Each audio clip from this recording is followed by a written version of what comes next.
My Naija people, I don't bring no ogbonge pidgin news story. So make I yarn on a 6 Nigerian celeb we don't born before and they don't marry, wey they call baby mama. Genevieve Nnaji, she born her daughter at the age of 17 years wey be Chimebuka Nnaji, and na the only pikin wey be say she don't born. The ogbonge actress they keep her pikin comot for social media and general public.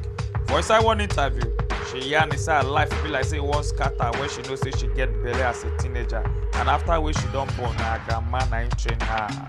Linda Ikeji, the popular Nigeria ogbonge celeb blogger wey born her baby for Atlanta, USA on 17 September 2018, wey be 2 days before her birthday, and wetin make the pregnancy and the pikin popular wey on top social media be say she dey always dey talk against women dem wey don born and dem never marry. So people come shock to see say their role model don born and she never marry. But she later come out to come here and say the papa of the pikin say they don't engage and that they plan to marry, but later everything come kick leg for stone.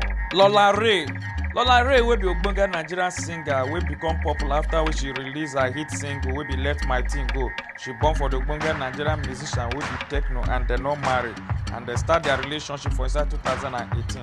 She not popular for Nigeria before, but after wey she come to collabo with Davido with the title of the song will be Pico, she come popular, and she meet Davido through the influence of techno.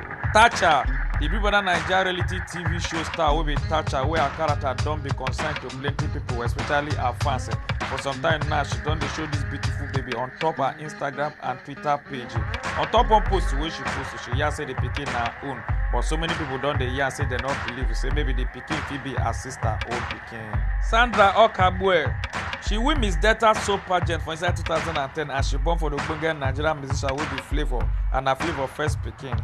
Even if say Flavour no gree accept the pikin before in the beginning, but he no fit deny the small baby after when he don dey show the pikin love come dey care for the baby. Mahida wey be ogbonge singer and actress wey come from Edo State, where her mama move when she dey small and she not know her papa. She carry belle born her daughter when she be the age of 14, and na February 19, 2011 na she born her daughter, and the daughter dey 19 years old now. This na Pidgin News Network with the Yarn Pidgin English, and na me NEHE na bring una this story.